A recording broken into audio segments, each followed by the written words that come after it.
Yeah. Done. If you Google it, it's olive oil or mayonnaise. So I put mayonnaise, and I'll be man, it just scraped on right on out. Still gave her a bath. But Mayonnaise that would. I think it's just some kind of oil base because they said you could do olive oil or some kind of oil. They said don't use motor oil though. I know, putting a ballpoint pen and a flare in a dress shirt, you get that leakage. Hairspray dissolves it, it just disappears. Is it like magic? Okay. I went last Wednesday through Sunday.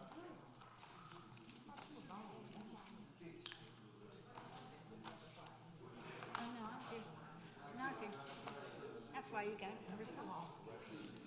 I plan to. I will take at least a week coming up. State Thank you. You're agencies welcome. and a ton of federal.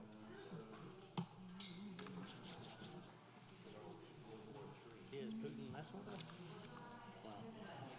Is that because it's his only game that he's got? You see, I brought some. Sure, I'll need them. Have fun Huh? figuring out where that actually started. Oh, they took off a mole. What was that one outfit, like Did you sign Laughing it? Bear, or what was it called? Yeah. But you know what I'm talking about. I've had them all. Yep. But that was not the basal cell, right? I don't know yet. Probably not. That's a pencil. Hang on, I have a pen in my. Here you go. Pens are in here. This is where we are. That's funny. Stuff to keep it from hurting. Yep. And then it's been This is bleeding, where but they are. that's okay. Yeah. I just had it done yesterday. Just making sure everyone feels secure.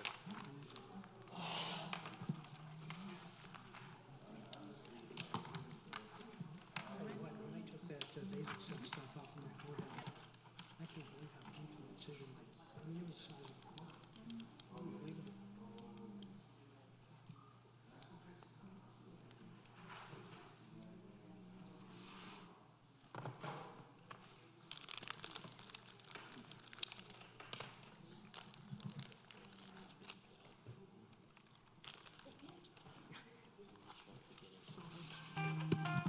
Sorry, everyone. Potential spam. Sorry, you got your head down right now. Got 1 minute.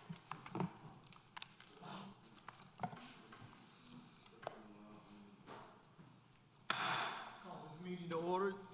Board of Commissioners work session, June 15th, 2023. We will need the approval of the agenda. I move to approve the agenda. We have a motion. Is there a second? Thank you, Commissioner Harrison. All in favor? Motion passes. Consent. Is there a motion to approve the consent agenda? I make a motion, we approve the consent agenda. Second. Motion and a second. Thank you, Commissioner Baxter. All in favor? Motion passes. West Horton Drainage Project, Professional Service Agreement. Yep. Manager Moore. Yeah, I'll provide an overview. Thank you, Mayor and Commissioners. So one of the things that the board is familiar with now is when you receive a construction contract, we have to follow state statutes, and the state statutes say that we have to receive bids, sealed bids, and we open up those bids so everyone can see them, and we have to award to the lowest responsible bidder. So what that means is whoever submitted the lowest bid, it's a responsive bid, which means they've addressed everything in the bid and responsible that they can actually do the work. And so that's been your experience with construction contracts.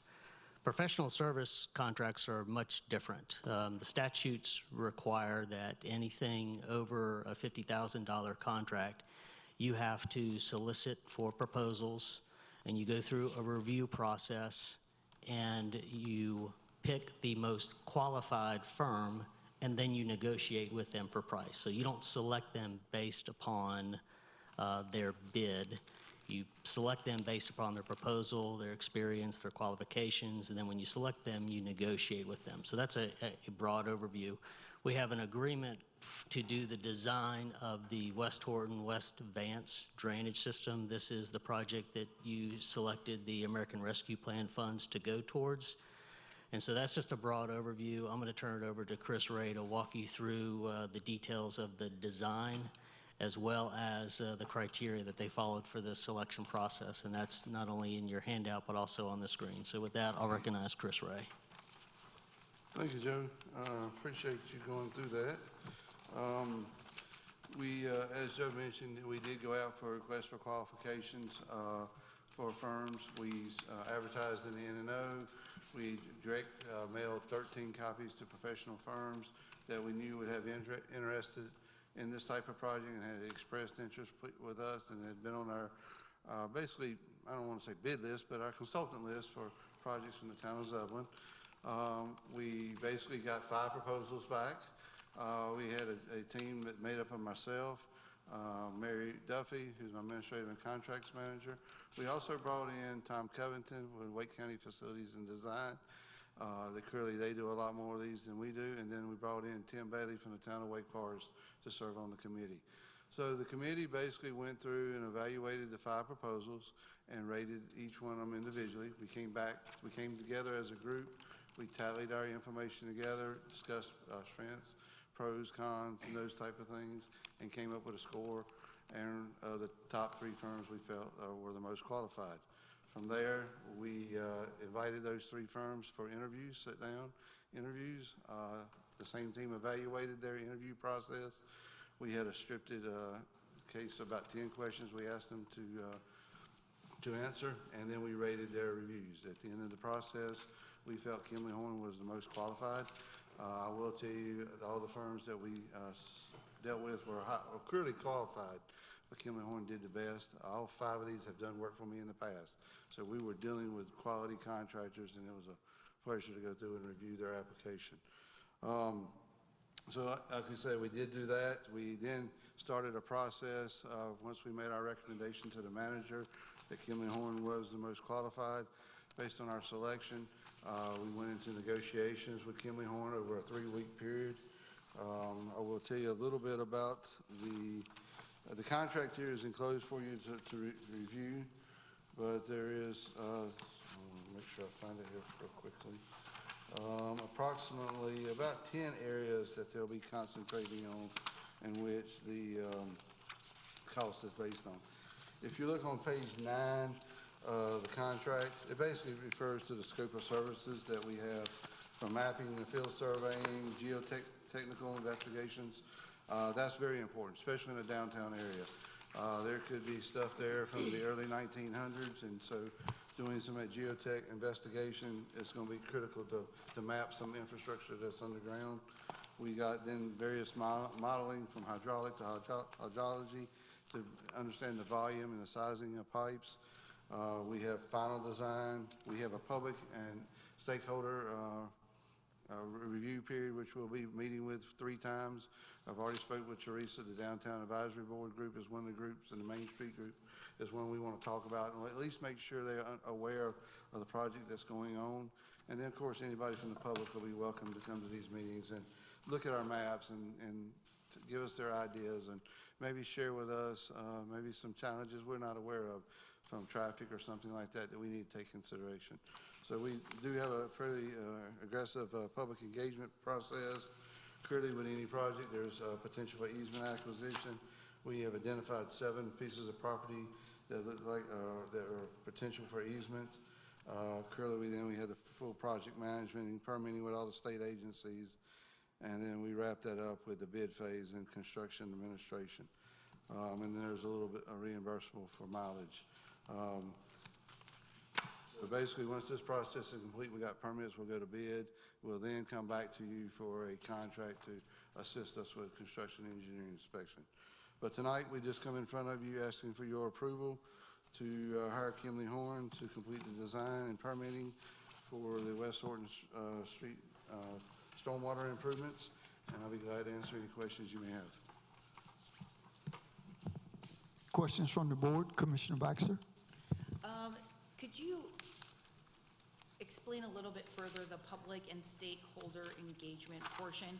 It seems rather high, and that's just because I'm sure I don't understand what exactly it's comprised of. Give you what we've got at this point. What we have talked about is 3 individual meetings where we'll have stations set up with multiple engineers here.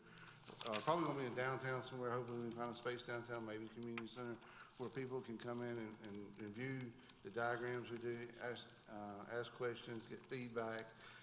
We haven't fully developed it yet, but it's an allowance set aside for those 3 meetings with the consultants. And each stage, I think they're talking about 2 or 3 stages. We want to have a consultant, a town staff, consultant, and town staff member, each one at each station. So this is something that, it's a lump sum, but it might not all be used? That's right, Okay. yeah. We'll look at it as an allowance each. Yes, ma'am. All right, thank you.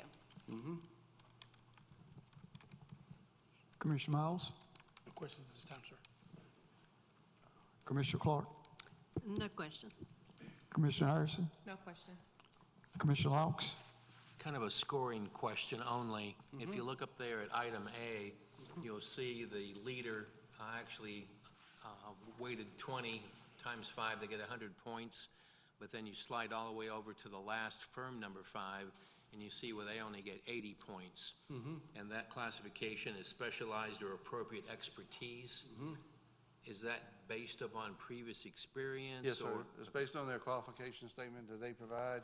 In that qualification statement, they list very similar projects that they have done. They will give us the resumes of their consultants, their sub-consultants, and so we can look at and judge their years of experience, who they signed to a team. Have they signed to the team a experienced team or slightly inexperienced team? And so we were able to weigh those based on those criteria, plus our personal experiences with them. I assume you have experience with all 5 firms, some experience. Actually, at some point, we got all 5 under contract right now. Okay, thank you. Yes, sir. Any other questions, comments from the board?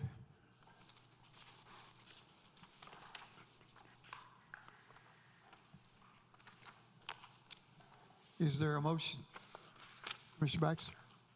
I move that we enter into contract between the town of Zebulon and Kimley Horn and Associates for professional services associated with the West Horton Street Drainage Project.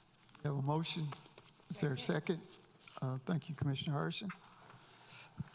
Questions? Comments? We'll have a roll vote. Commissioner Laux? Favor? Commissioner Harrison? Favor? Commissioner Clark? Favor? Commissioner Miles? Favor. Commissioner Baxter? Favor. Motion passes. Thank you. Thank you, guys. Appreciate it. Thank you, Bruce.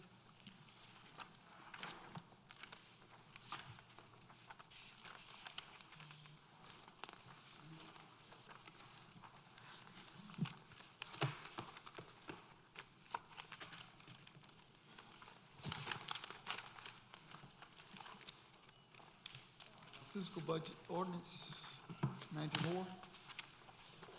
At their regular meeting on June 5th, the board tabled a decision on the FY24 budget ordinance until this meeting. The decision before the board remains that they may adopt a budget ordinance as submitted, modify the budget ordinance, or table the discussion until a meeting on or before June 30th. Staff stands available to answer any questions the board may have.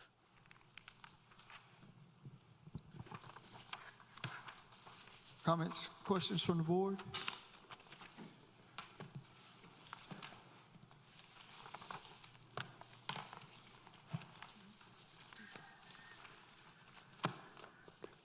Commissioner Laux? Do we want to go through this by department or shotgun approach, or exactly how do we want to go through this discussion?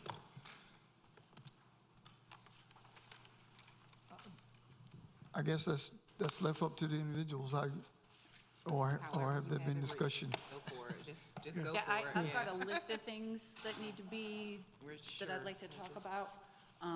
And so maybe we could just start, and then as we go along Yeah. with you. Fine with me. Do you want to start? Yeah. Commissioner The first thing that I would like to do is thank staff for all the hard work, of course. I think that there are some adjustments that need to be made to further kind of support our goals for the town. And the first being, I would like to remove the reorganization of town hall from this fiscal year's budget. I think that with the fire department vacating the space at the EMS center, there is going to be sufficient room to be able to move folks around, and I certainly think that our economic development specialist, our downtown Main Street coordinator, any people such as Chris Bissett who have a very, very small office, like there's room in the EMS building to probably house them. And I believe Commissioner Laux has done some research into getting some design help through NC State so that we have a better understanding before we start moving forward with this project. Thoughts? I think eventually we will need to do some renovations here, but as long as we have current space we can use that's being freed up when the fire department personnel move back into the fire station, it would be wise to use that building. And I do like the idea of the economic developer and Main Street being downtown where the activity is, not permanently, but just for the time being. And along those lines too, we probably do want to have someone come in and help us with a design or some concepts of what we could do here, you know, how we could better utilize the space, whether it's offices, cubicles, et cetera. And I believe that you had mentioned perhaps reaching out to NC State for some help with one of the design departments, from one of the design departments. We could reach out to the School of Design and see if they have any students that would take it on as a project, and or hire an outside firm to come in, either one of the two, just to take a look at what we got. I would love to see Wendell's plans, just to see how they designed a new town hall and how they used the space. Can I, Yep. Commissioner Clark? the only thing is about moving the people. I don't think the economic development person needs to be downtown. To me, they need to be with planning and finance because that's what they'll be working with the most. And I just think it would be better if, that person stays up here. Well, I mean, I think that that's absolutely can happen. I mean, we're not in charge of where people go, just, like we have the EMS building that can be utilized, certainly.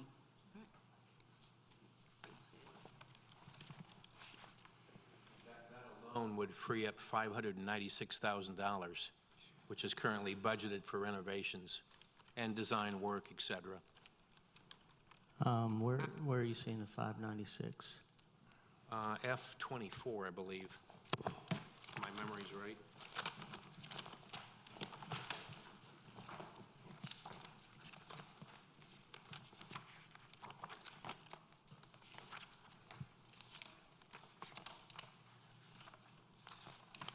F-26. 26? Mm-hmm. That was close. So let me just offer a clarification to the board. This is, 26 is the requested budget. Is the requested capital budget. It's not the recommended capital budget. The requested capital budget included actually making improvements to the facility. What was recommended to you is shown on page E6, which is to have a professional come in and assess the space that we've got, talk to the different departments, and find out what their needs are, very much in line with what we've been sharing with the board, where we've been during your quarterly reports from the different departments. We've been sharing projections with you on what the needs are when we become a town of 18,000, which we expect in the 5-year time frame. And so if you look at E6, the amount of money in there, that's actually 66,000, and that's just for design work and for us to do some temporary things like bring in partitions to utilize the space that we've got.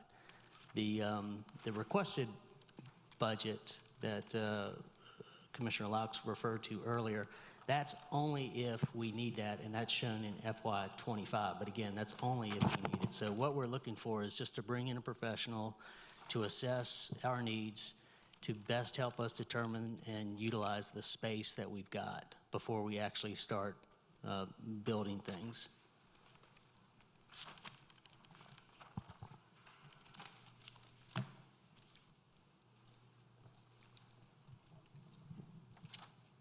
So we can look at whether or not we want to do that 66,000, or see if we could get students or someone to volunteer as a project to save some money as well.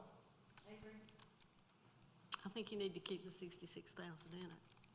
That's, you know, a drop in the bucket. And I think, you know, just to, I'm sorry, can you That's not speak into the mic? I cannot hear you. excuse me, I think you need to keep the 66,000 in there. Because it's not using as much as everyone thought, so I think you can start out, at least start out with this. I mean, I think even if we were to bring in someone from NC State or bring in students or whoever the School of Design, I think at some point we would still want to bring in a professional that we would probably need to pay in order to give us a realistic look at redoing what we need to do. So, What I'm hearing from this, sometimes we say students are good enough, sometimes we have professionals good enough. We got students that are doing analyzation on our parks. Now we're talking about doing it here, but now we changed it, they're not good enough. So which one is it? Are the students good enough or they're not? Do we need to set a standard now? Because what we're doing is setting standards. It's like sometimes what project dictates. The students are good enough, then they're not. So I, as a commissioner, trying to understand what is our view as a board. Are we going to utilize students, the interns that we got, that we have access to, or what are we going to do? And I cannot guarantee that the students would take this on as a project. I'm just saying we need to explore that as an option. Gotcha. Thank you. and I think looking at, I mean, students become the instructors, they become the professionals, so I think it's always a good opportunity to give students an opportunity to look at this work because it's a part of their schooling. But we may get to a point where we have to submit something and the students' names can't go on with, you know what I mean? I've got something for the board that might address Commissioner Miles' question. So I work with the College of Design quite a bit at NC State and have approached them in the past about utilizing their students to do design work for us, specifically landscape architecture design work. One of their hesitations in taking on professional and providing professional services is they are very concerned about undercutting the professional market, specifically alumni that have graduated from their program. They refer to something called the Umstead Act, which is, I'm still learning about that, but they're concerned about undercutting the professional market. And so I think, Commissioner Miles, to your question, it's really going to be dependent upon what type of service the student is provided. When I'm talking, again, to the College of Design, when I'm hearing design services, when I'm hearing services related to architecture, landscape architecture, they're hesitant to put students into that market. Thank you.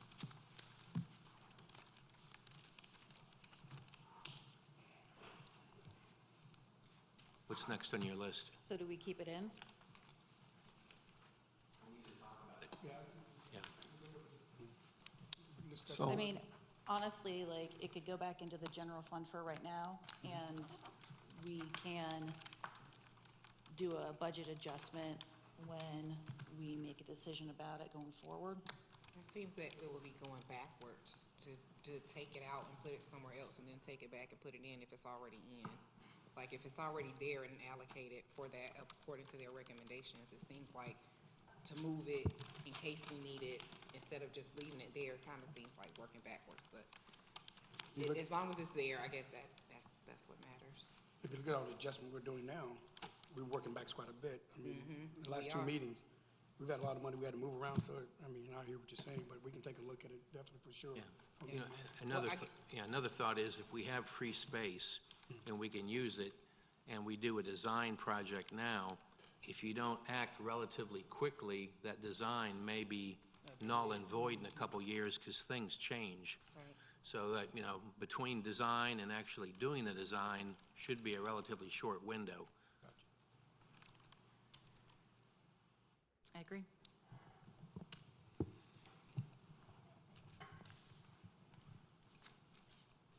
So what's your pleasure? Leave it in and reallocate it? Or leave it in? Let's keep going through the list because each one of these, they kind of stand on their own, and yet they don't stand on their own because we have to look at the big picture. Okay.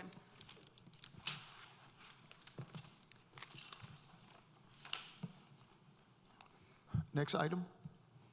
I'd like to keep the HR, or not HR, IT director in the budget, but I'd like to remove the IT specialist. We need to get somebody in there that's going to be fully qualified, and then if we need to bring on an IT specialist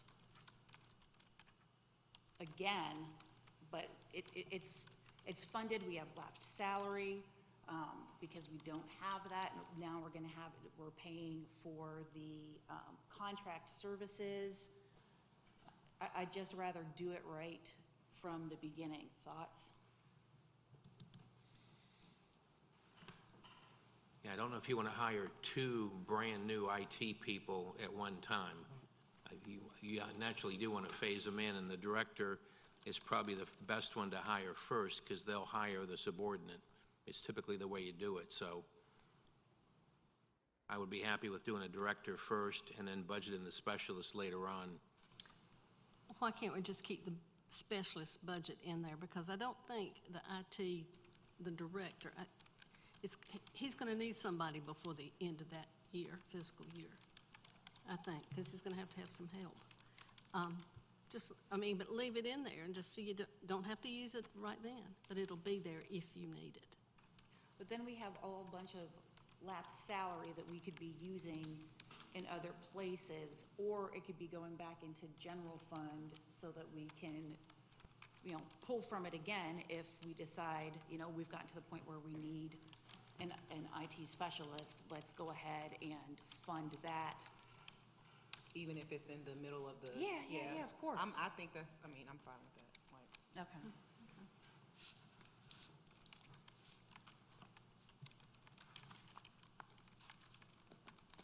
Keep going. Since you're on that right there, I'll talk about one position I want to keep personally, and want to keep looking at I'm things. sorry, I cannot hear you. As we're going, one of the positions that I definitely want to take a look at and figure out how we can keep it is the equipment operator one. I want to put that back in there somewhere. If we would take out that IT special we're talking about, take that fund, possibly take that funding. I know Public Works definitely stretched thin, so I think we need to equip those guys. We're constantly looking at police and fire, but we're growing in all the responsibilities that Public Works has. I think it's very important that we give those guys a team that they can kind of work a little bit. To my understanding, the way it works, I'm taking it where we have specialists that can pretty much go on certain types of projects, but we're pulling them off, cutting grass and things of that nature. Not taking from cutting grass, but we can utilize those guys, their skill set more so. So we have the equipment operator one that's going to kind of let that starting level, so we can kind of put that back in there so we can take those specialists that we have and utilize them, use their skill set more so. Go ahead. To kind of talk to what you've been saying about Public Works, I really don't feel good about not having the plan reviewer position in the budget. I feel like we are moving and shaking so fast that not having that reviewer is going to potentially jam us up. And I think that if we can find a way to put that in there, I mean, I'm not saying that we shouldn't do an operator one, or maybe put the operator one as a half year, so that, once the other positions that need to be filled are filled, we can come back and fill the operator one, but I think that we need to start, advertising and looking for the plan reviewer. So I was gonna say, with the positions that are currently already open in public works that hadn't been filled. Right. I would love to see those, I would love to see special, like, we need to hire for those positions as well, because we have vacant positions that haven't been advertised for, haven't been, put in to hire for.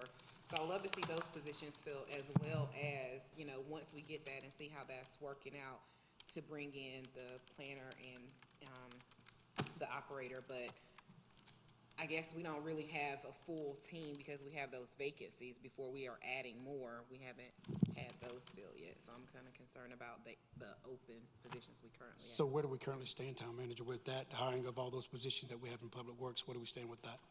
All right, well, I want to back up to something that Commissioner Baxter said.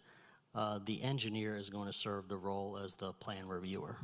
So when the engineer comes on board, they will be doing plan review. Now, if we find out because of a workload or specialization we need a plan reviewer, I will obviously come back before you.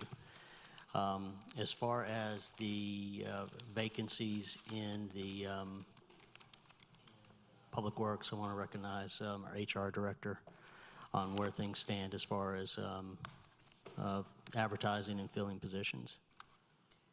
Positions have been advertised.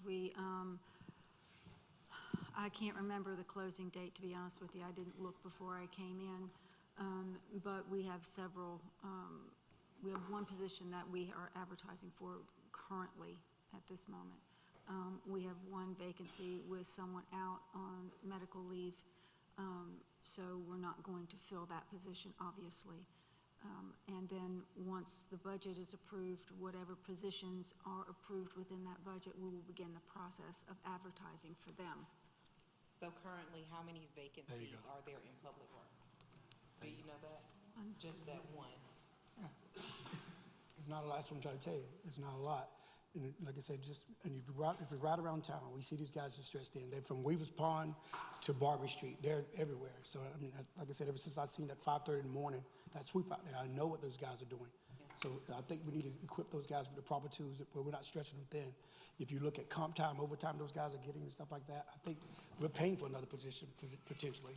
So we got to use smart here. We're actually already funding another position through time off and overtime. So let's do it right. Well, okay, that's fine. Operator one goes back in. I have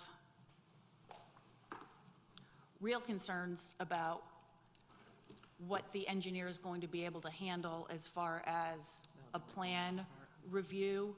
And I feel like we need to be on top of getting that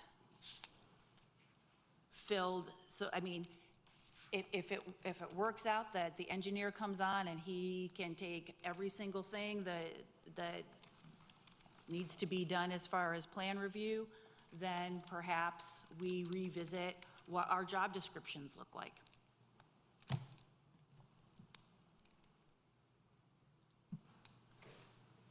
I'm trying to figure out where the engineer is, because I'm looking at budget work session number 1. The engineer has been approved in the fiscal year that you're already in. Okay. And So it we're not- hasn't been We're talking about just hired. the carryover from current year. That's right. Okay. And so that's another example of, I'm sure, lapsed salaries, and, like, where are we in that process? Are we going to be able to hire the engineer before the plan reviewer? I feel like, with how we're moving and shaking, we've got to do something, and I'm wanting us to move on getting these positions filled, because we can't just approve positions and then not move to fill them. It's ridiculous. If we do actually need them, then we should be filling them. The engineer hasn't been moved on. We approved it for this year, and so maybe it's time to give the plan reviewer for Public Works a shot at getting that filled. I mean, I don't know, but I'm feeling very uncomfortable that we approve positions and then there's no traction. Okay, so let me just clarify so that there's no misunderstanding. We do have traction on the engineer position. The engineer position was not funded for the full year. It was funded, I want to say, maybe for a third of the year. And we did that for budgeting reasons, but we also did that because we knew just with the workload coming in as far as advertising for positions, we weren't going to get to it.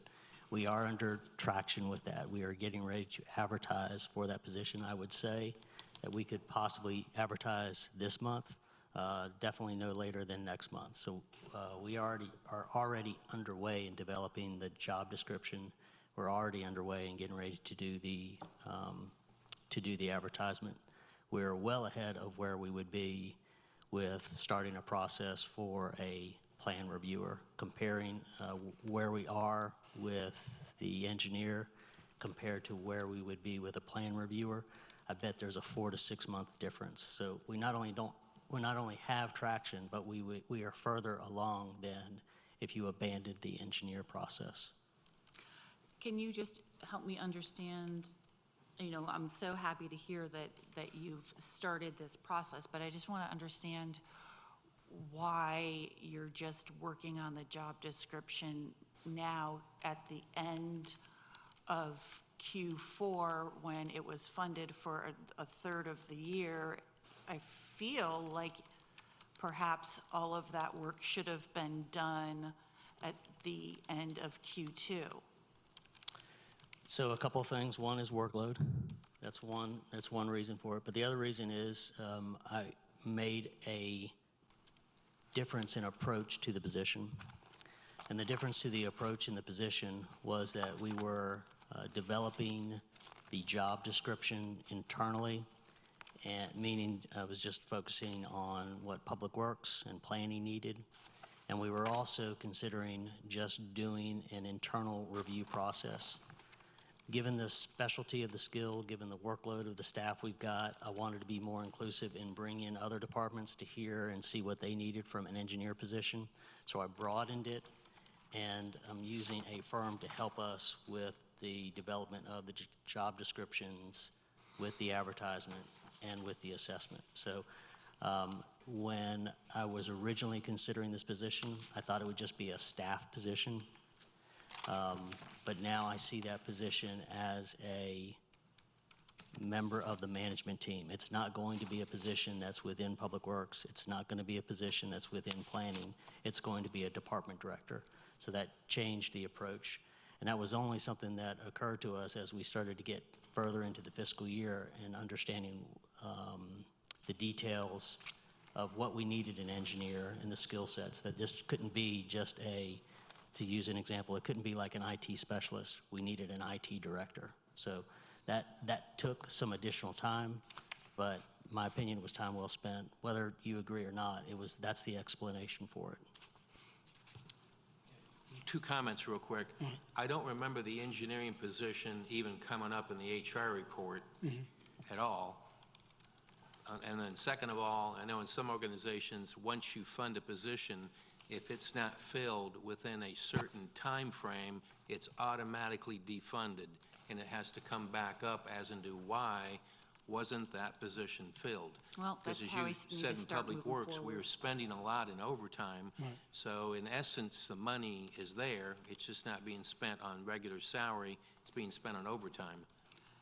So enough work, there's a big enough workload for a plan reviewer to be requested from Public Works, but the engineer that you're going to be hiring is going to be able to take care of all of Public Works plan reviews as well as any of the other engineering issues that we have from all of the other departments?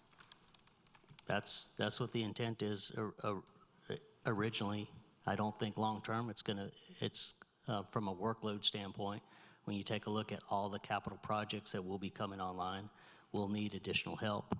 But I think it is a better first step than a plan reviewer. A plan reviewer is only going to be able to do plan review.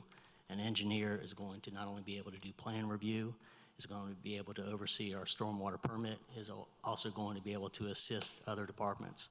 Will there be a workload issue? Yes, but that's a better first step than a plan reviewer, and that's why I recommended it the way that I did.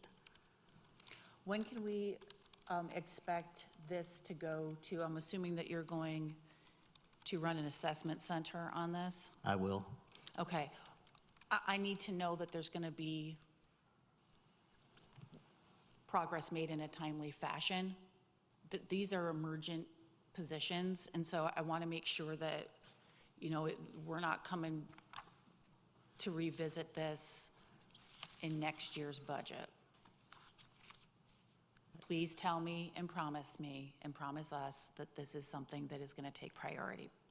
I'm telling you, I'm telling all of you, I'm promising that this has priority. We are really underway on this. Okay. I think one quick statement from me is this, that we are doing a lot of hiring positions, but we don't see job descriptions until later. I don't know how we can figure that out in approving it. I kind of want to see what this person, he or she may be doing before we hire them. Is there something like a booklet we can put together with job descriptions prior to? I mean, I see quite a few positions that are new, especially that we're hiring new positions. I would like to know what their job would entitle prior to us approving it somewhat. I mean, it seems like we're writing the job description as we're going along. We're kind of like, I mean, I know it's going to be catered to us, what our needs as a municipality, but somehow there should be a general job description that we can have access to. A booklet with all these job descriptions where we can kind of flip through and see what's what. Does that exist? It may exist, I don't know. Yeah, I understand your question, and I empathize with your question.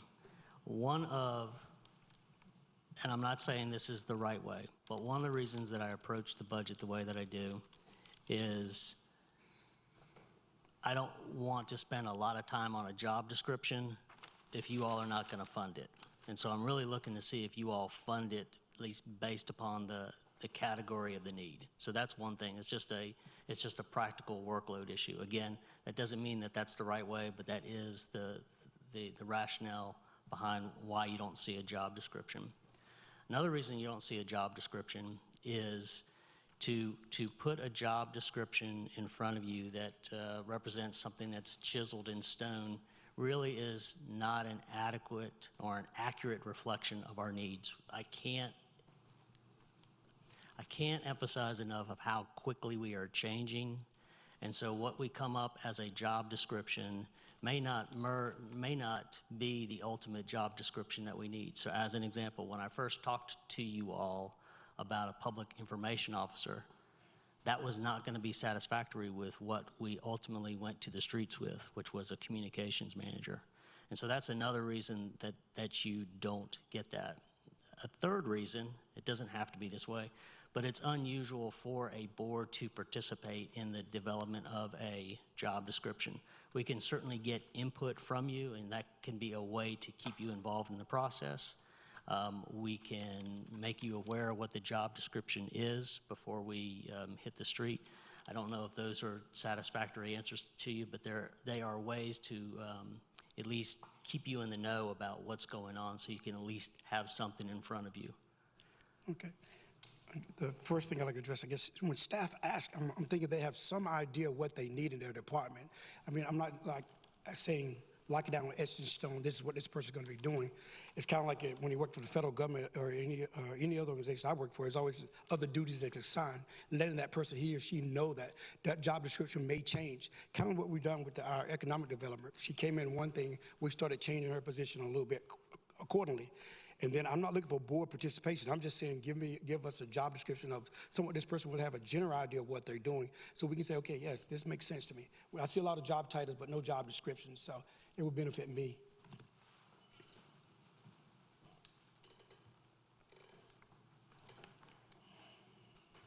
Okay, this just in. Breaking news. At the first work session, you received what I think you're getting at, which is a request for new positions, and there was some general description there. Again, I don't know if that addresses what you need, but please take a look at that, and if there's a way that we can improve upon that, then we're more than happy to do that. All right, thank you. Can I add something? If you want to see job descriptions, you can go to NeoGov, and I can send all of you a link. All the jobs that we have positions for right now, you can look at the total job description online. Anybody can go there and see them. I think that that's good information, thank you, but I think that what Commissioner Miles was saying is like for new positions, we want to just have a little bit of a better understanding, but that's always good information that we can see what the current positions look like just by going on the government site. I will add that every time we advertise a position, I ask the directors to review that position, make sure that the job description is correct for what they will be doing, because as we grow, their positions change. So the position descriptions are reviewed every time before they are advertised. So the finalization is up to, that job description is up to the director, the department head, or is that more so HR or the town manager? Who No, has the that final say? director, I talk to the director of each department before I advertise something and ask them to review the job description and make sure that it is correct. And if any changes need to be made, then I ask them to make those changes prior to us advertising. We want to advertise for the job that they will be doing. Thank you. As long as we're on the topic of job descriptions, I've asked for some clarification of this, but I was looking at, for example, the equipment operator 1, equipment operator 2, and the public works crew leader, and stack those up against the park maintenance technician 1, the park maintenance technician 2, and the park maintenance supervisor job description, and then looked at some corresponding salaries, and they don't seem to line up, just on the information I have. There's like a huge salary difference between some of those positions, which I think, from reading the job descriptions, are somewhat comparable, like mowing grass. So maybe that's a topic you can help us with at a future work session, Lisa, on just these job descriptions, so I better understand them. It'd be easier for us just to sit down and talk about them one-on-one. All right, I'll get with you. Not a problem. I wouldn't mind doing that as well, because certainly like when I think about when Parks and Rec has a mowing position and then Public Works has a position that's going to be primarily mowing, the people from Public Works are like mowing where there's traffic, and they have to like have, I would assume, a little bit different of a skill set, and yet as far as the pay grade scale is, I think it's like 3 grades different, and I don't fully understand the pay grade scale, so I would like to sit down for a little bit of a tutorial as well, please. So that sounds like something in the work session then. Well, Small. Lisa was saying that it would be better just to do it one-on-one, I guess. Unless all of us want that information, then maybe we need to have it presented in a work session environment. But that can be something that we decide later.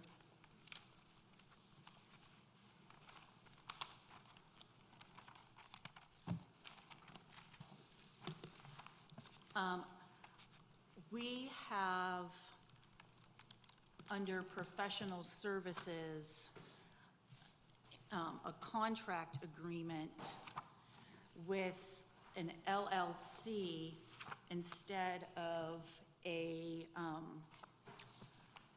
actual person. And I'd like to understand why we're contracting with an LLC instead of the actual person. I think that I'm not arguing the dollar amount, I'm just arguing why we would enter into a contract with an LLC where technically they could provide a different person other than the person that we as the town have paid to train and to have the skill set that we need for the job. And maybe this is something that Eric could address? You're looking at me like maybe you have the answer, or maybe you're just looking at me because I'm talking. Your beauty. A little of the latter. I was paying attention because I was interesting, but I haven't read the agreement, so I Okay. have no way to comment Would it on be better from a risk standpoint to make sure that, like, just for clarity's sake, that we are contracting with, you know, people, if there is a person that's gonna have a particular skill set, that we contract with that person as opposed to an LLC that could possibly give us a different person? It's very likely, and once again, I haven't read it, Yeah, but any kind of services agreement, the party that's providing the service wants to have enough flexibility to put someone else on the job if they need to. People quit. There's all kinds of reasons why the person providing that service. Again, I don't really know the context, and I haven't read this agreement, so. Yeah, how this came up is North Carolina got sued several years ago because people were retiring on a Friday and then being hired back on a Monday, maybe doing the same job. So they were collecting their state pension, and then boom, they were coming back and working for the state again. And the IRS sued North Carolina, and they put in a 6-month window where you cannot come back and work for the state if you retired. You know, I just completed my 6-month window. So if I do go back and work for a municipality or government, it can impact my pension. And I know people, there was a court case, and I don't have the outline of it, but DOT had a specialized individual doing a job, and he retired. And DOT could not find a replacement. So the powers to be said, let's play some games, and we'll create an LLC and hire the individual through the LLC to do that same job for DOT. And it went into the court system, and I don't remember reading the final on this, but they were trying to play with a pension system where I'm still going to make money from a government, but I'm not going to be penalized on my pension. And that just raised a flag when I read the contract and saw what was going on and remembered that case. And that case was about 10 years ago. It was somebody over at DOT, and I was just worried that we weren't getting involved in something where we're contracting with an LLC for a retired employee who may be on the pension system. Just that there's not a game being played. I don't think there is, but I just want to be sure. Yeah, it doesn't seem like that would be the case. I think that the general business case for a service provider to have the flexibility to put someone qualified on the job, but not necessarily a specific individual, is a reasonable business objective. So you would expect to see that. And unless there's some compelling reason for the person hiring the town wanting a specific person because of specific skill set that person has, then there shouldn't be any cause for concern by the town. okay. As long as they're properly qualified and are able to do the job, then it should be fine. Yeah, we'll I guess have to look at that contract and make sure that we have the same person and not they can replace them every month. Yeah, I promised we would look into it, and we will. Some of your list. One note I have here, looked at the board retreats. We currently have $75,000 budgeted for that. I'd recommend we reduce that to, I'm guessing, around $50,000, and we can revisit that as the year goes on. Plus, I would like to see what the cost of some of our retreats are. I've never seen a post-retreat budget, so to speak. I'm sure we have speaking fees, food. Occasionally, there may be an overnight. Typically, we've done day retreats in town, but I think 75,000 is probably too high. We could knock it back to 50 and then revisit it as the year goes on. I agree with that. I think that that's probably a smart way for us to proceed. If something needs to happen, we can always come with a budget amendment, and that's a small thing, but I'd rather have that to work with now and to just set a level of expectation for the contracted services or whatever line that is, the services for the governing board. Yeah, and these are basically food for thought for us to be talking about. Second thing is, and I brought this up last year, the cell phone reimbursement. We're dealing with taxpayer money, and I just want to make sure we're doing things properly. Joe and staff did an excellent job coming up with a cell phone reimbursement policy, so we have one in writing. But we have budgeted to reimburse employees $50 a month for their cell phone, and in many cases, you can get a cell phone plan for $25 a month. And at best, I would think we'd want to reimburse 50% of their plan, not the entire case. And I would bet we were reimbursing people more per month than they're actually paying, at least if they're shopping around for deals. Because cell phone bills have drastically reduced and will continue so because of all the competition.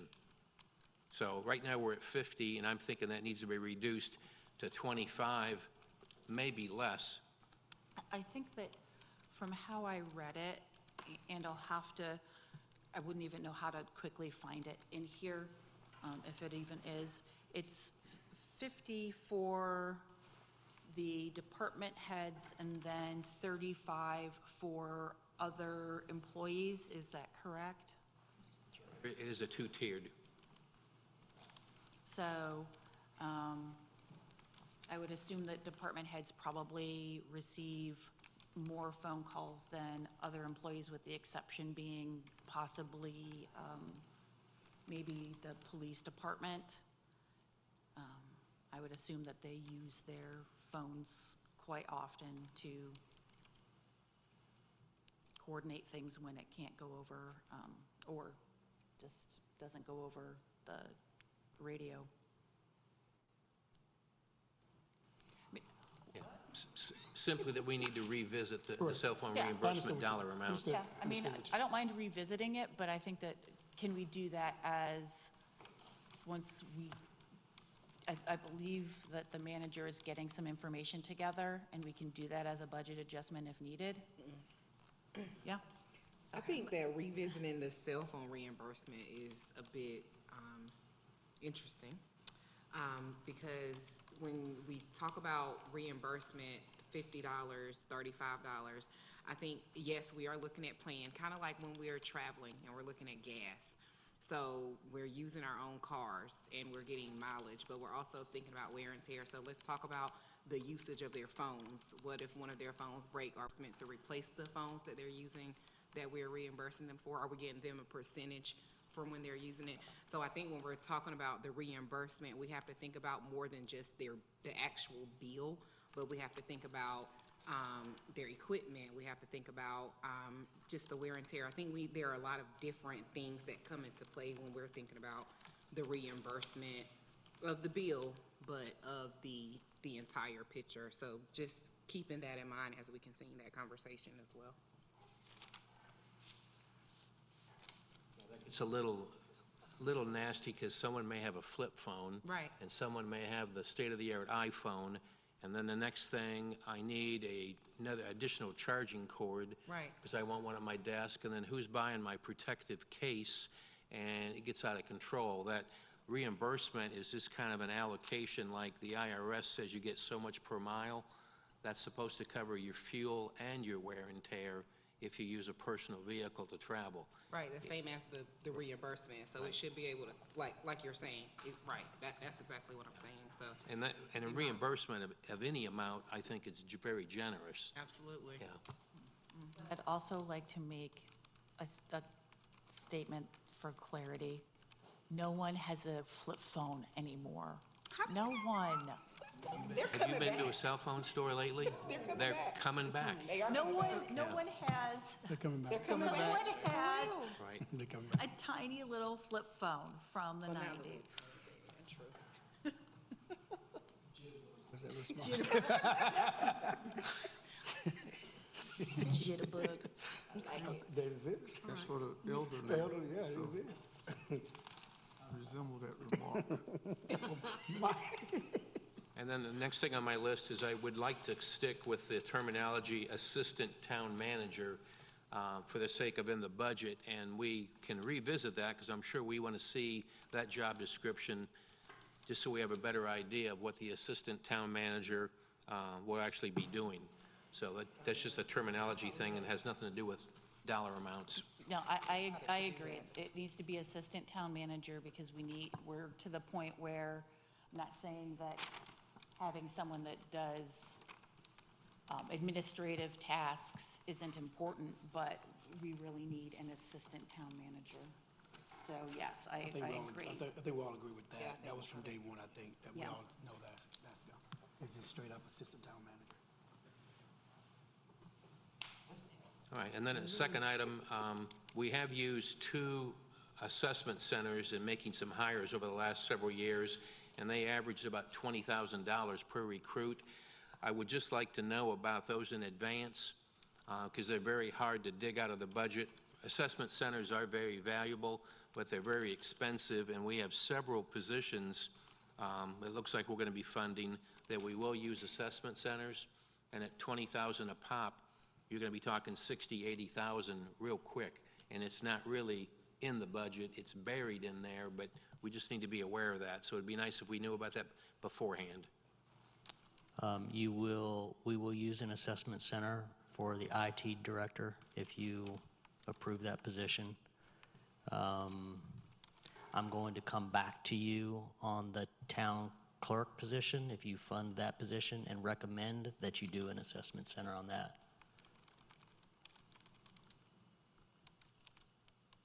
Well, I will go ahead and hop in there because along those lines, speaking with Diane Enoch from the town of Elon, who is the president of the Clerks Association, I think that what we have budgeted for our clerk and for what we discussed for commissioner reimbursement is low. And I would rather have the money in there so that when we hire the clerk, we have the amount that's going to attract someone that has all of the certifications and the training, so that we don't have to wait to kind of get moving with the clerk position. So with that said, as far as the governing board and the clerk, I'd like to add an additional $23,000 to that line item. That would be 10,000 for the board, 15 for the mayor, with the remainder going towards the clerk. Could you repeat that so I can get it in the minutes, please? Sure.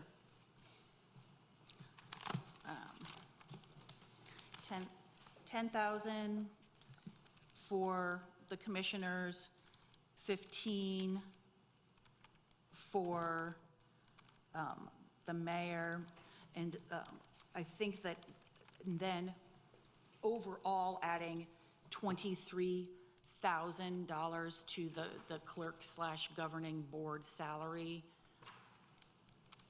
line or lines.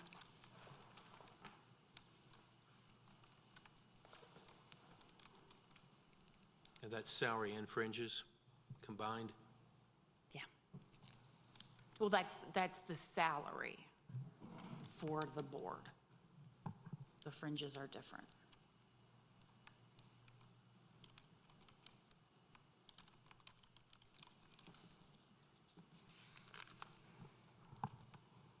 Commissioner Baxter, I apologize. Could you repeat it one more time for me, please? Sure. Okay, let me get my, so we have on the governing body budget, it is B8. Sorry, I'll give you a second to turn there.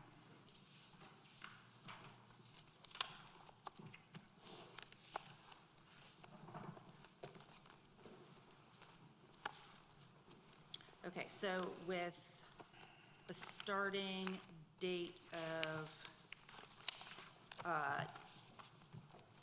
12/1 for the clerk, I'd like to budget 45, and then 65 for the remainder of the board, with the total of the salaries being 110.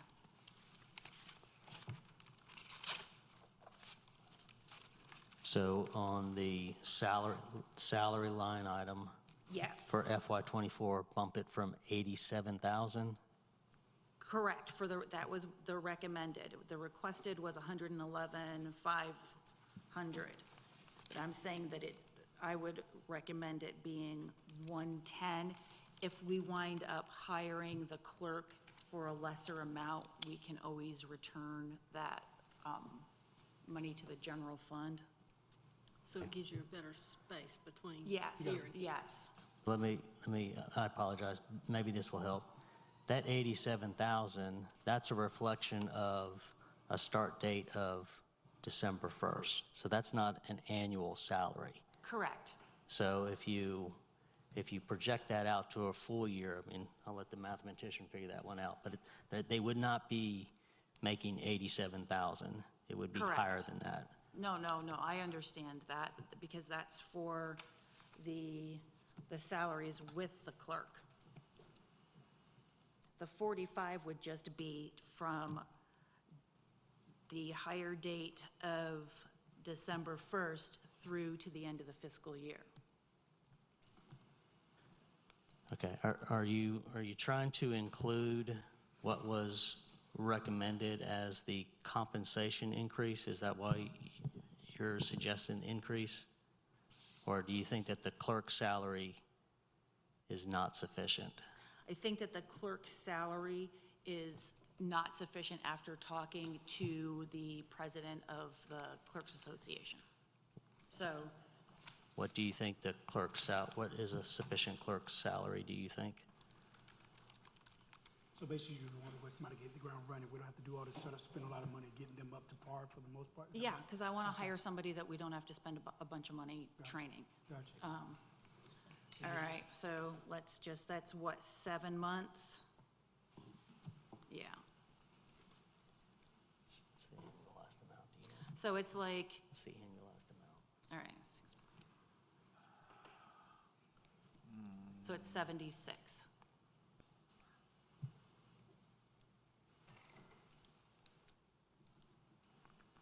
Or thereabouts.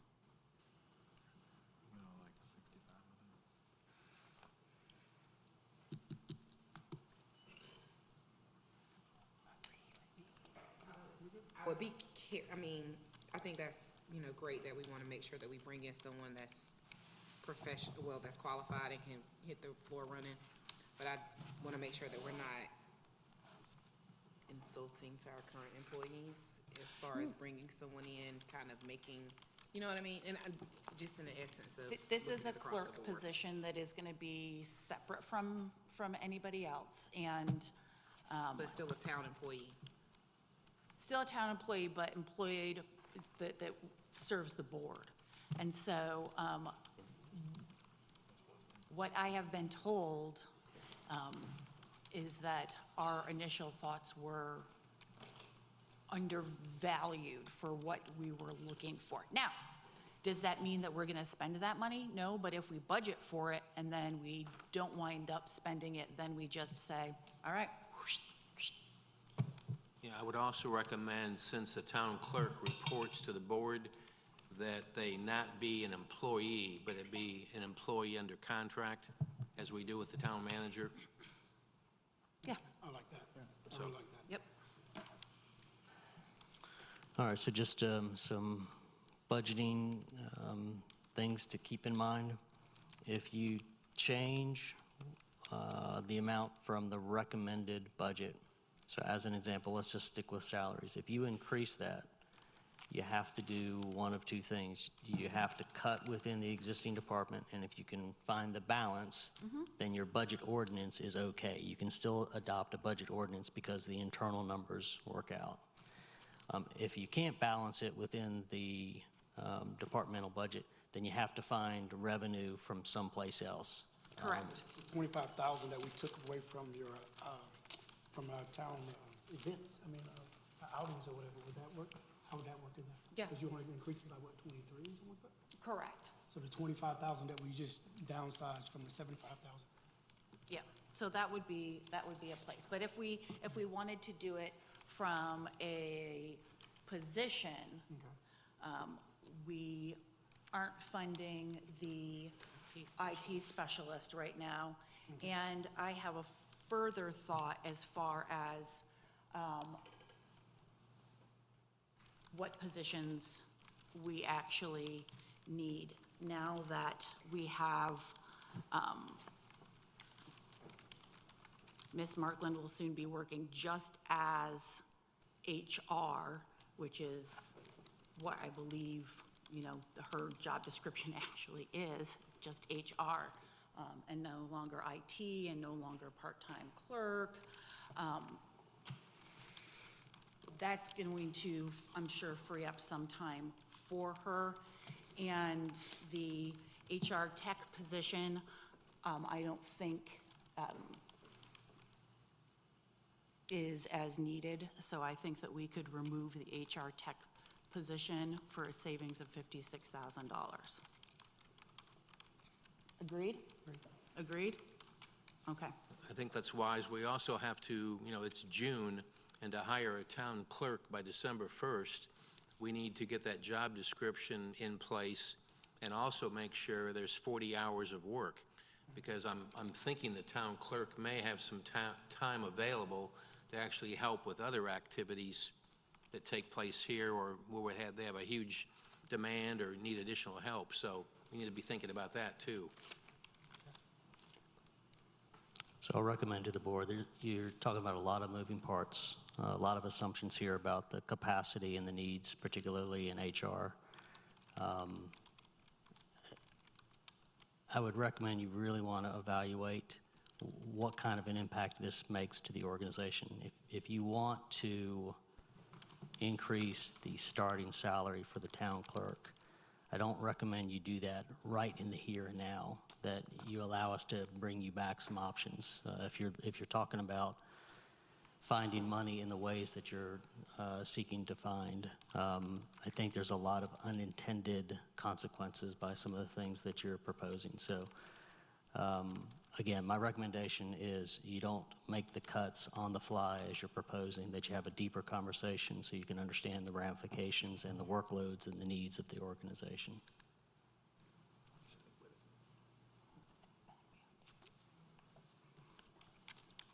I'd still like to see that position not funded. I agree. Okay, so moving on, I would like us to participate with NLC membership. That is $1.7 thousand, so that's $1,700 to be added. And we will have to consider an increase to the travel and training budget accordingly, depending on how many people we're going to want to send or will want to participate in the NLC City Summit, which this year is in Atlanta. And if we get registered, or if we become members and we register for the event prior to June 30th, and I don't know how that would be budget-wise, but maybe we could figure it out, that would save $150 per registration. And I know that maybe not everyone would want to go to that, so we could make a decision on who would want to go and what that would mean for participation, and probably even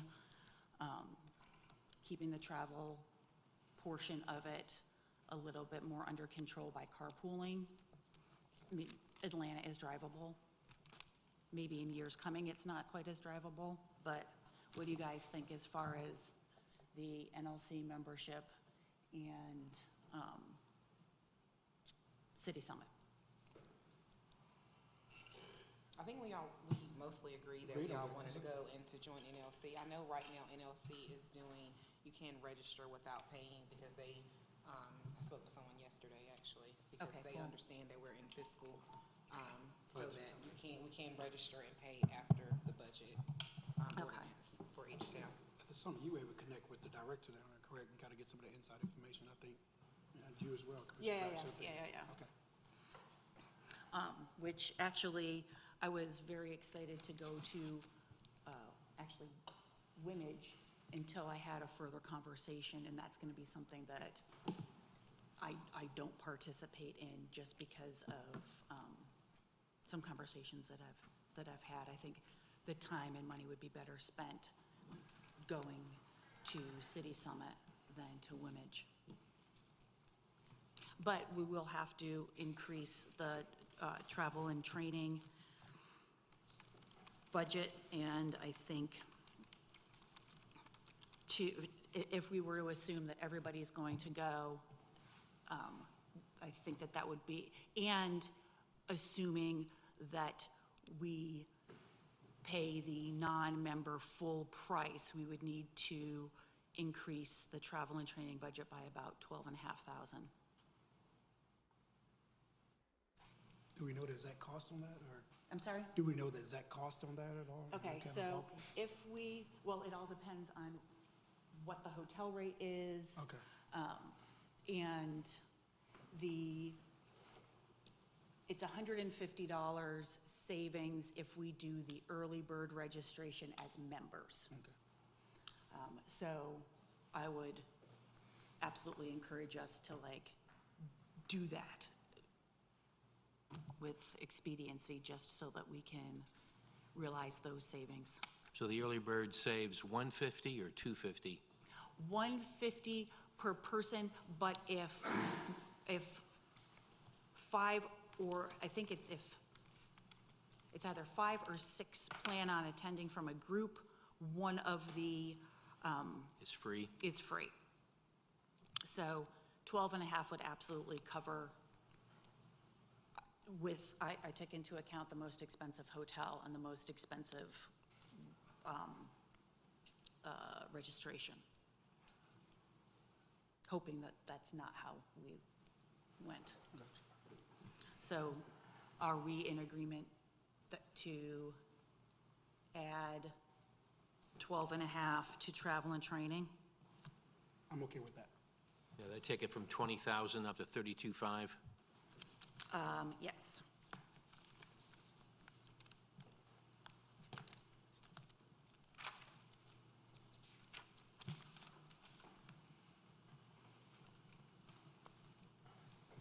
Hopefully this is helpful to hear this. You all are doing a lot of budgeting on the fly. And I'm hearing a lot about increases. I'm not necessarily hearing descriptions about decreases. Not really sure that we're hearing about what you prioritize and what you don't prioritize. What I would suggest is, particularly for these one-time expenses like travel and training, you're going to have a conversation in August where a lot of line items, either through thriftiness or projects came in under budget, that you'll have the opportunity to capture those savings. You'll have a much better idea of money that's available to you in August and how to appropriate it, rather than trying to figure out debits and credits on the fly. So I don't know if that's helpful, but I thought I should at least share that with you. And I did, just to let the board know, I did have a conversation with Joe about this particular NLC and trainings and different things like that. And that was a conversation that he and I had, that we would look at it in August to see, because there will be some money. So I think that might be a good idea to look at it then. I mean, we know that we want to go. We know that we plan to go. It may, go ahead, sorry. No, that was it. It may seem like we're doing it on the fly, but we all have met somewhat shape, form, or fashion with each other and discussed this budget. I mean, I know Commissioner Baxter, Laos, I've spoken with everybody except for maybe a few of us, but we're not doing a lot of things on the fly. These are discussions that as a board we have sat back and done this budget and looked at each other. So I don't want that we're sitting here just throwing numbers out. Please don't take that and say it like that. We have actually sat down and studied the budget, trying to get it as much as pleasing as we can before we present it tonight. Now, I'd also recommend what we do, and we may want to do this, each one of us, is actually draft a budget resolution showing this goes up, then this goes down, item by item, so we see exactly what we're doing, because we've just thrown hundreds of thousands of dollars here, just what we've been talking about tonight, but you really need to see it on paper, plus it documents exactly what we're saying. And once again, as Joe said, this is a living document. It can go up and go down as month to month. So a couple of comments that I'll share. Commissioner Miles, I appreciate that you're talking individually as board members. You all collectively only can talk as a group in an open meeting. So while you may be good individually, this is the first time staff and the community is hearing this. And so to keep everyone up to speed, this is, again, while you may have had individual conversations, this is the first time the community's hearing it. Then to Commissioner Lauk's point, when it comes time to actually adopt an ordinance, if you are adopting an ordinance that's different than the one that's been recommended, you're going to have to reconcile it. You're going to have to note the debits and the credits right then and there to make sure that you're adopting a balanced budget. Well, then I think that it's probably a good idea for us to go through the things that we want to have in the budget and the things that we want to have adjusted so that Bobby can then come back and say, all right, we've spent this much, you know, he can tell us where the deficit or the overage is so that the budget is balanced. Okay, cool. So moving on, I'd like to put Bee City back in there. We already all voted on it and agreed for it. Let's just put it in there. Let's add it for it with a line item of $1,000. That way we can pay for the membership fee, and that gives us a little bit more in case we need to make some kind of particular adjustments for getting the integrated pest management system figured out, or you know, whatever it might be to implement some of the projects. I don't think that we would use it all. Agree? I agree. Agreed. Okay, cool. And then something that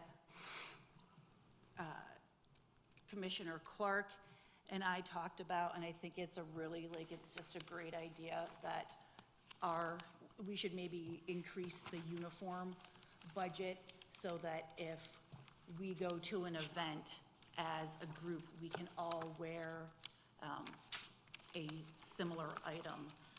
And with $600 in the budget, we're not going to be able to say, get a jacket, or I mean, it would take coordination with us, like, are we gonna get a blue shirt, are we gonna get a red shirt? But I would like us, if we were gonna go as a municipality to an event, it would be very cohesive to have us in a similar uniform. Thoughts? I mean, just on that, not even just that, I think we're more active now, from doing graduations to doing events in town. I think currently I only have 2 shirts. I know that for sure. I don't know what everybody else has. I think I have 2 shirts, something thereabouts. But I would love that representation as I'm saying, representing the municipality as well. And so I guess my question to you guys is, what do we want to increase it to? It's currently at 600.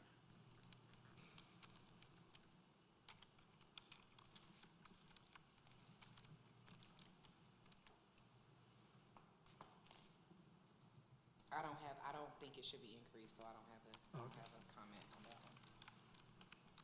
I think that we're doing a lot of increasing on governing board and body, and we're doing a lot of decreasing in other places, and I think we just need to be careful and mindful of what we're doing, but. Yeah, that's why this needs to be written on a piece of paper so you can see the ups and the downs. Yeah, it just seems like a lot of ups for then we need to- governing board and a lot of downs for other things, but I agree, we do need to put it on paper so that we can see it. I So totally agree. elaborate on the downs for me. I'd rather Well, not like right now, the- but we can keep going, moving forward. You've got staff that's, I mean, you know, a lot of staff is not paid very much, and, you know, I'm saying, what did we decrease? I mean, tell me what we do, other than the work sessions, I mean, the outings, I'm totally just trying to understand, please. well, no, I just think, you know, here you're adding some more money to the governing board. Yeah, it's maybe not necessary right now. It seems like y'all are raising and lowering a lot that y'all are rewriting the budget.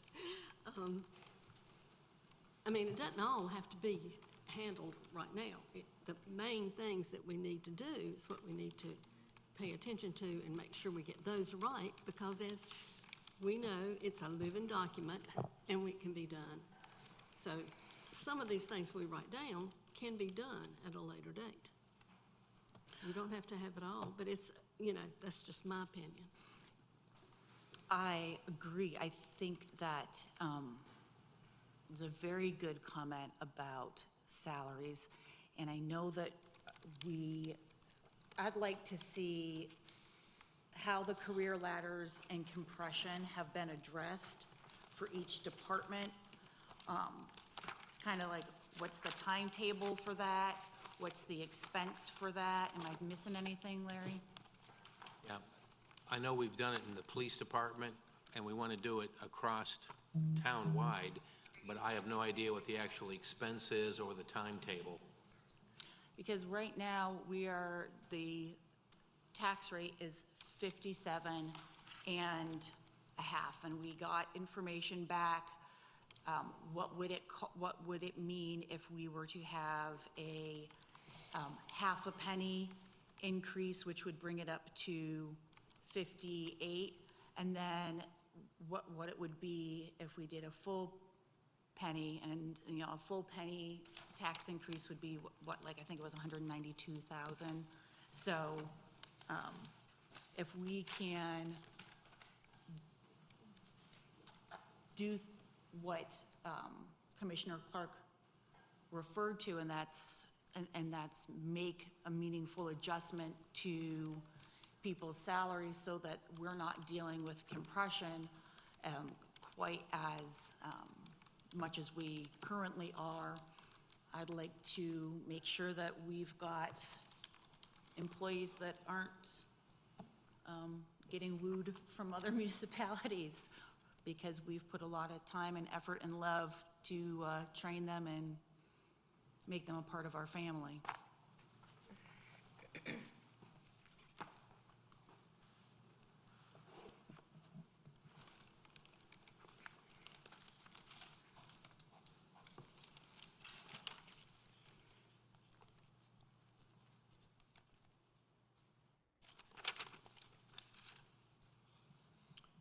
I think this would be a good time for a 10-minute recess.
Blame it on Jessica. Pages we get on, I can't find nothing in this book. I said blame it on you, we late. Blame it on her. Yes, ma'am. I was right there. I make a motion that we blame it on Jessica. Reconvene. Next item.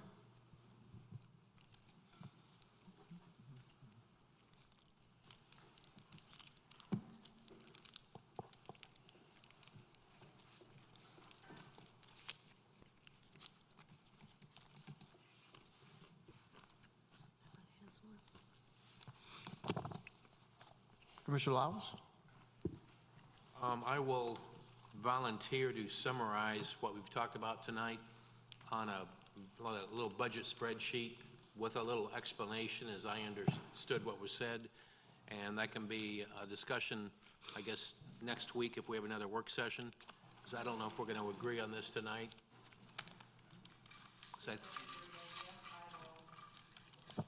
I will help you out if you need any assistance, and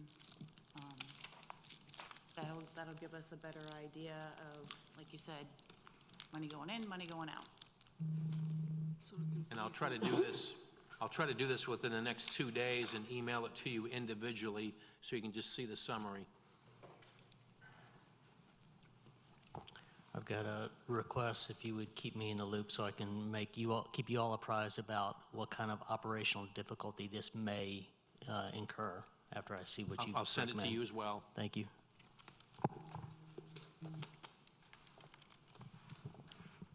Any other questions, comments for the budget?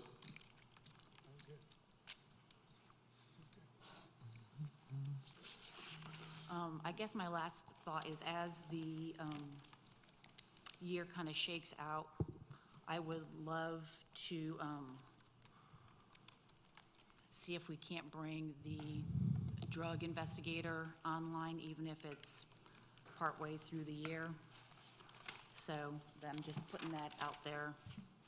We'll have a better idea of what's going on in August, I guess, but certainly there are, it is a bunch of give and take with this budget, and I know that everyone has needs, but I want to make sure that the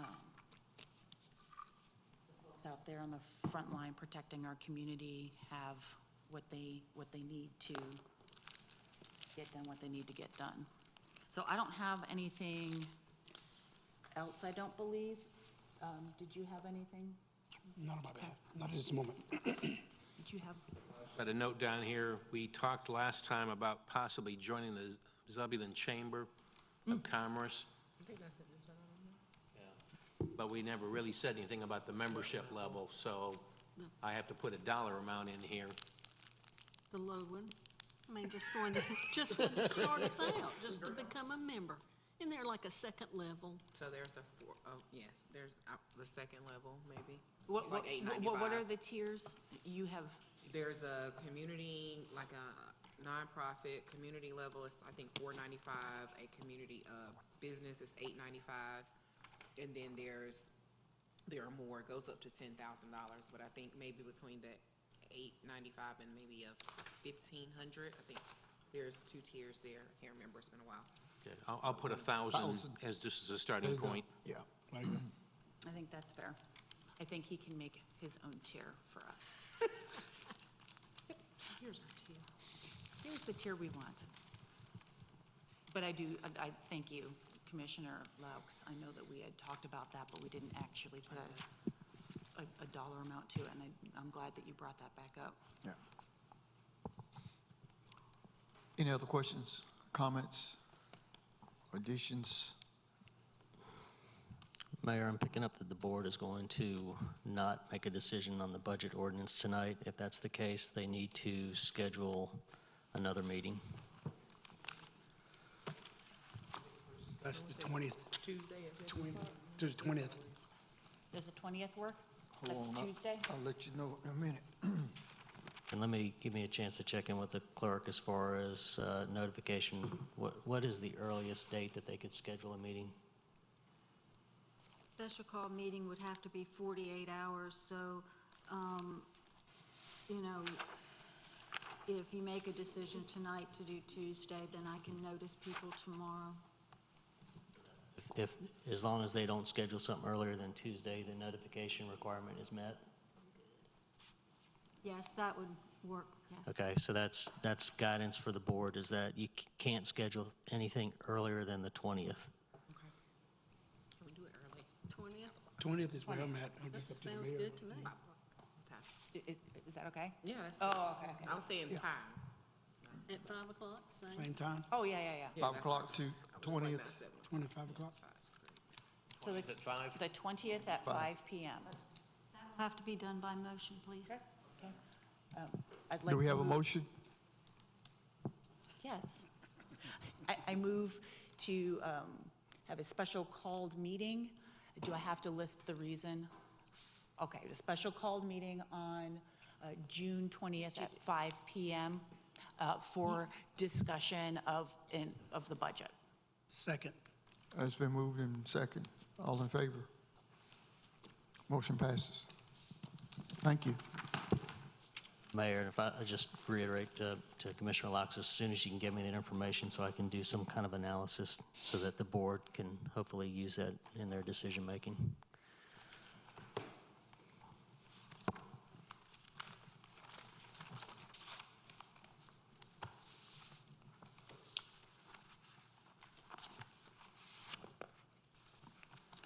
Commissioner Harrison, would you like to I thought we take on your role? I thought we were not done yet, right?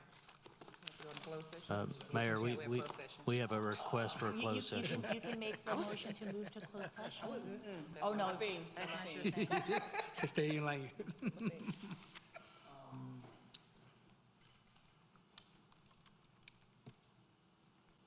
Motion for closed session to instruct staff on concerning position to be taken in negotiating the acquisition of real property as permitted by North Carolina General Statutes 143-318.11A5. So moved. Second? Motion second. All in favor? Closed session.